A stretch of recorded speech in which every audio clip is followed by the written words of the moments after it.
Hello friends, welcome back to my channel.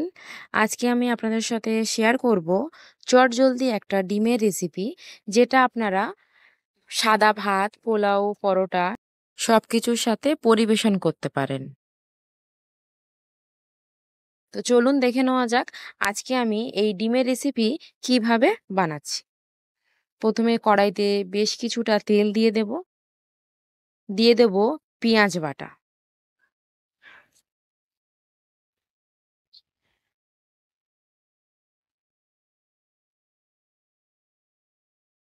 দিয়ে ভালো করে নাড়িয়ে চাড়িয়ে দিয়ে দেব তেজপাতা। দিয়ে ভালো করে একটু পেঁয়াজটাকে ভাজা ভাজা করে নেব। দেব স্বাদ মতো লবণ এবং চিনি।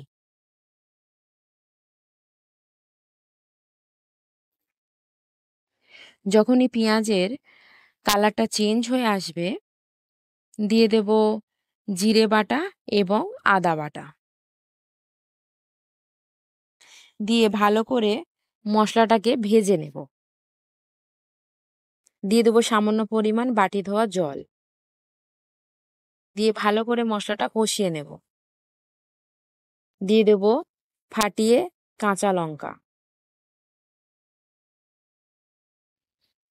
দিয়ে ভালো করে একটু কষিয়ে নিয়ে যখনই তেল ছেড়ে আসবে, দিয়ে দেব আগে থেকে সিদ্ধ করে রাখা ডিম, এবং ডিমটাকে এরকমভাবে কাঁটা চামচ দিয়ে ফুটিয়ে ফুটিয়ে দেব। দিয়ে ভালো করে ডিমটাকে একটু কষা কষা করে নেব, যতক্ষণ না পর্যন্ত ডিমের রংটা চেঞ্জ হয়ে আসে। ডিমের রঙও আমার চেঞ্জ হয়ে গেছে এবং মশলাও কষানো হয়ে গেছে। দিয়ে দেব টক দই। আমি টক দইটা আগে থেকে ফাটিয়ে রেখেছিলাম। আর অবশ্যই আপনারা টক দই দেওয়ার সময় গ্যাসটাকে একদম লো ফ্লেমে রাখবেন। দিয়ে ভালো করে নাড়িয়ে চাড়িয়ে নেব। মাঝে মাঝে হালকা হাতে নাড়াবো, যাতে তলায় জ্বলে না যায়। যখনই অল্প অল্প এরকম তেল ছেড়ে আসবে, হালকা হাতে ভালো করে নাড়িয়ে চাড়িয়ে নেব, এবং তার সাথে দেব একটা চেরানো কাঁচা লঙ্কা।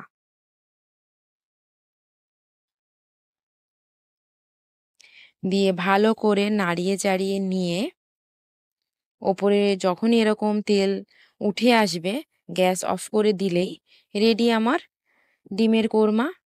যদি আপনাদের ভিডিওটা ভালো লেগে থাকে, প্লিজ ছেড়ে যাওয়ার আগে like, comment, share and subscribe করে যাবেন। Thank you.